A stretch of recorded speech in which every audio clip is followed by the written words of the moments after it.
Good morning, everyone. Welcome to the kickoff to our celebration of 25 years of coeducation at the Hill. Yes, thank you. There we go.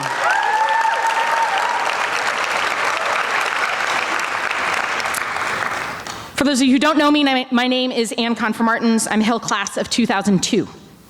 As one of the early beneficiaries of coeducation, I arrived at the Hill as a fourth former in the fall of 1999. And it's now my privilege to serve our school as a member of the faculty, here this morning in my role as our Associate Chaplain. It's a joy for me to work with our students knowing that they stand on the shoulders of so many gathered here today, especially those who paved the road for coeducation at the Hill. Truly, we mean it when we sing back of each, the strength of all. And so in that spirit, I invite you to stand and join in singing the school song, 1,000 Hands.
In order to allow more time for remarks and the chapel talk today, our only prayer will be a special one that I've written to mark this significant occasion. After the prayer, Mrs. Neiswender will come to the podium to offer some remarks and to introduce our speaker. Let us pray. O Lord, our God, 25 years ago, our school set upon a hill dared to do a new thing, inviting girls to join the student body. We gather today in thanksgiving for the voices from the past that still speak their challenge to us and for the memories that bless our lives and inspire us. We remember with thanksgiving the devoted lives who paved the road for coeducation at the Hill. May the good we are celebrating this weekend endure through and beyond the next 25 years, inspiring those who will come after us. Amen.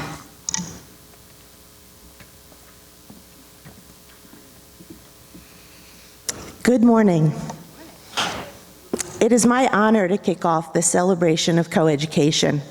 It is so wonderful to look out on these sea of faces, current students and colleagues meeting and sitting near to, I'm a little nervous. I said I'd never give a chapel talk, but that's how important today is.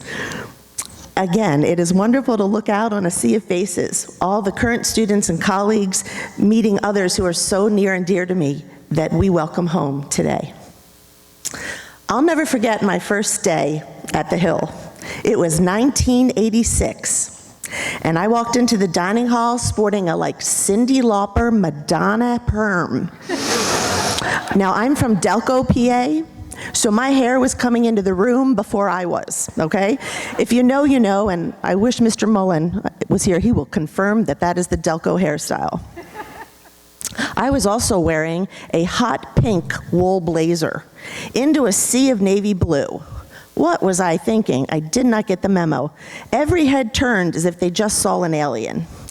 Those were some really interesting times, and being one of a handful of female faculty members, I faced both obstacles and opportunities. Lawrenceville would go co-ed the next year in 1987, and I remember their Hill rivalry t-shirt reading, "Yes, girls at Hill, what next?" Sorry. Girls at Elville, what next? Men at Hill? Ooh. Well, the Hill School football team responded by defeating Lawrenceville 27-19 that fall. Yay. Fast forward to 1998. The Hill welcomed a new and vibrant group of female students and teachers that immediately made an impact on the community. They were a creative, ambitious, and fearless group who did not see being the first girls as a challenge, but an opportunity. I remember the joy of preparing for that first fall preseason with female athletics, preparing Wendell to be the first female dorm with the obligatory flower pots placed strategically in the urinals. We began viewing the entire campus through a different lens. As a tennis coach, we handed out shirts to the team that read, "Undefeated since 1851." And we volleyed into a year of firsts. My senses hold the strongest memories. Perfume in the dorms, giggles in the hallway, seeing boys actually pay attention to their fit, and girls in varsity Hill uniforms. It was magical. There was an overall lightness and joy in everyday life. We've continued to evolve and pave the way for our current students with the momentous appointment of Kathleen Devaney as our 12th head of school, and programmatically with the addition of a dance program that will shine its light on the community tonight. I encourage everyone to support the dancers at their 7:15 p.m. dance concert.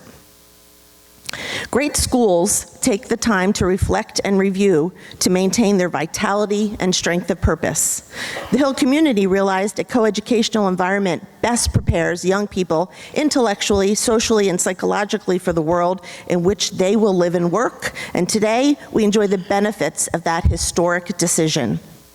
The women from those early years were trailblazing the path for all students who followed, and we pay our gratitude and respect to them this weekend for their efforts.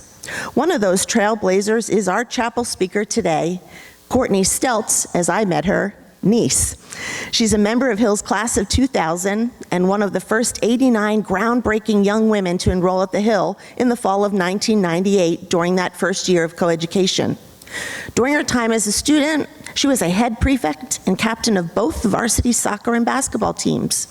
In 2004, after graduating from Gettysburg College, Miss Neese also became the first Hill alumna to join the Hill faculty.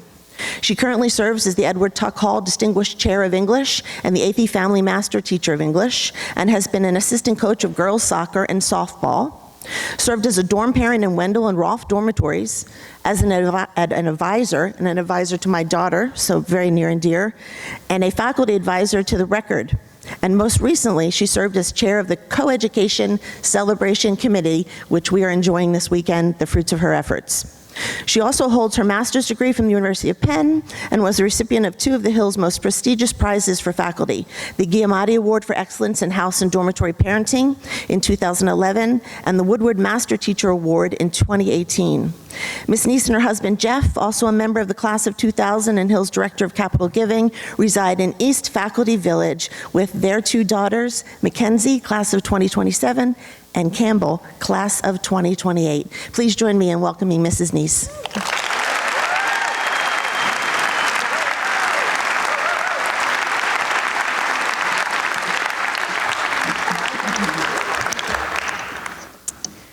When we sit down to read books or watch movies, we often gravitate toward main characters who make bold choices. By definition, bold choices are always more than what the present moment can handle.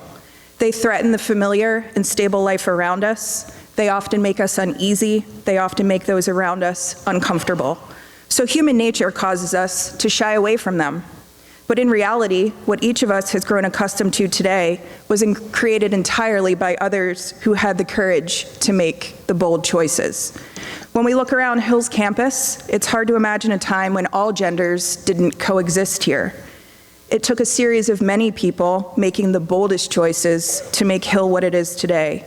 Bold choices that began as quiet stirrings, stirrings that grew into action, and actions that created a new world for all of us. Many years before coeducation, in the early 1940s, the sixth form performed a comedy skit entitled, "If the Hill School Had Coeducation." It was greeted with riotous laughter with how preposterous it was to even think about girls occupying this space. In the late 40s, the debate-winning team argued women would be dangerous to a community such as Hill. In the 1950s, the administration decided coeducation would not be practical at the Hill. And in the 1960s, the headline of the Hill News April Fool's edition joked, "Coeducational fervor grips students." In the 70s, the SGA president was quoted as saying, "Coeducation does not have any place at Hill. Hill is not properly equipped to handle girls, and admitting them would allow the pressures and petty jealousies in also." Just a few years later, head of school Tad Montgomery, who was one of the earliest advocates for coeducation, had his proposals shot down by the board and ultimately left his job in the middle of the school year because of it. In the late 70s, another Hill News article called the education of boys and girls together unnatural, and the trustees decided it was too great of a risk. That year's debate argued that coeducation might harm male students' ability to gain entry into the college of their choice, and they'd be socially distracted by the presence of females. Even as recently as 1989, the head of school argued that coeducation could create a terrible rush for young boys and girls to leap from childhood to adulthood and could create a lack of privacy for both genders. In the midst of all of this, our beloved Mrs. Neiswender was hired. One of the most significant parts of her interview was the session during which she was asked to showcase her ability to pour coffee.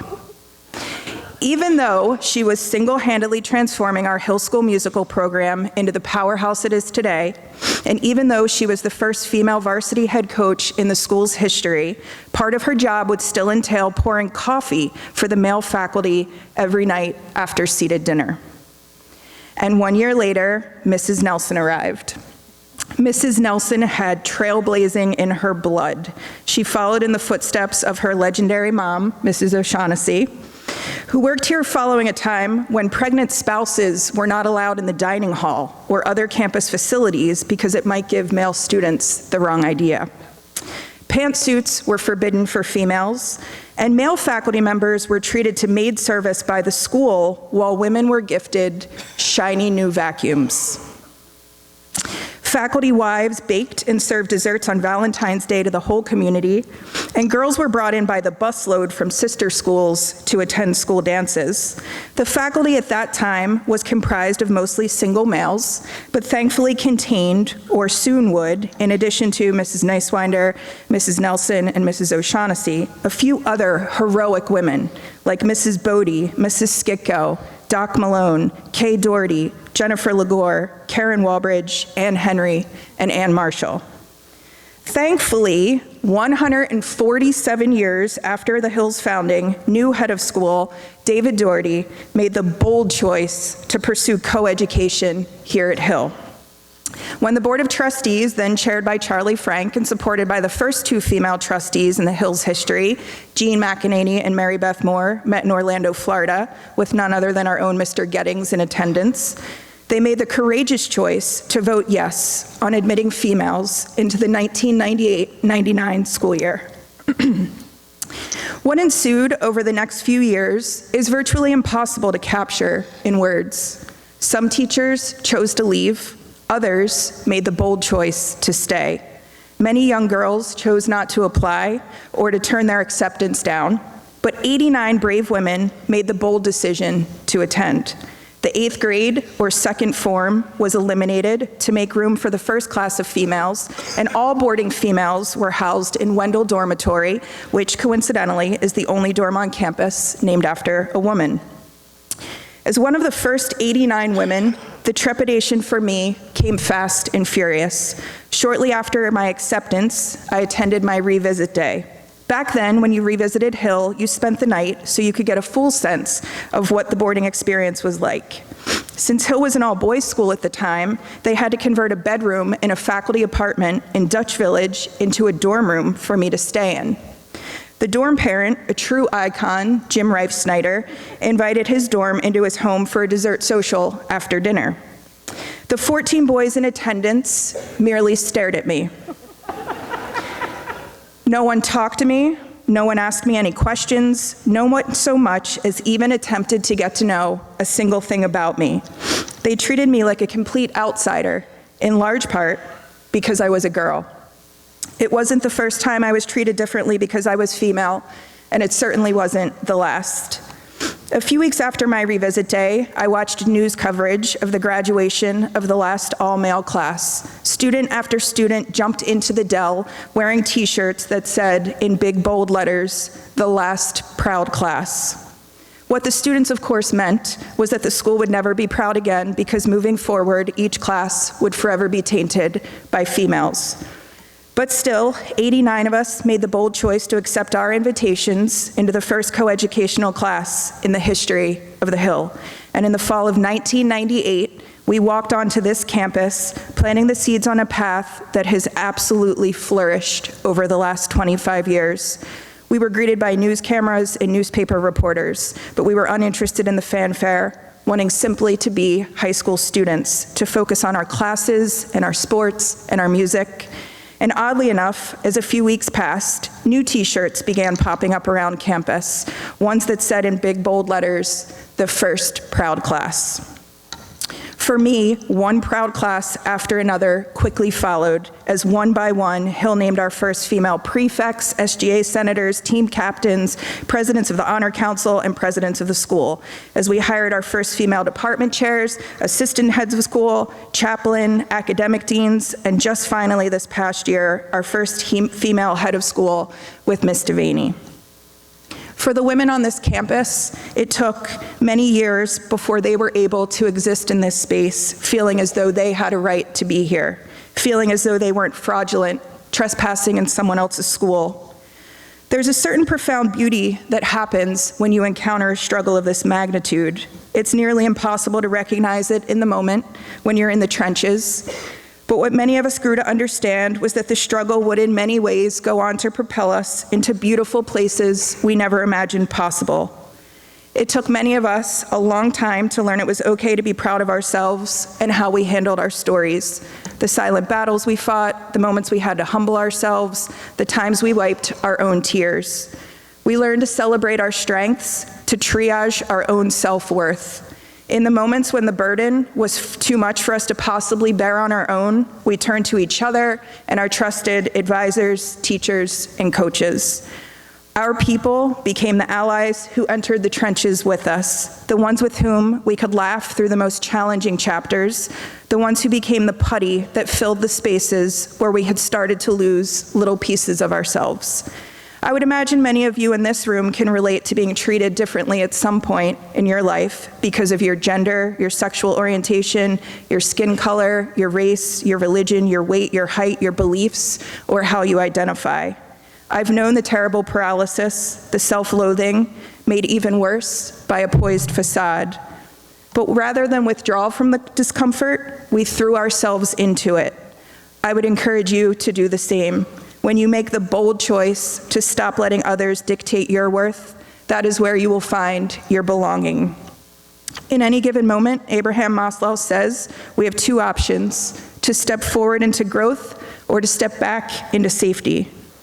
There is courage and beauty in both. Every time you step one foot on this campus, you are helping write a story that is so much bigger than just your own, bigger than any one single person. It's a story of a school, of a community. It started long before you arrived here, long before you were even born, and will continue long after your time at Hill ends. We all need to understand that here at Hill, we sit on the shoulders of women and men who have kicked down doors so we could walk inside, people who have transcended boundaries, and people who have pulverized glass ceilings.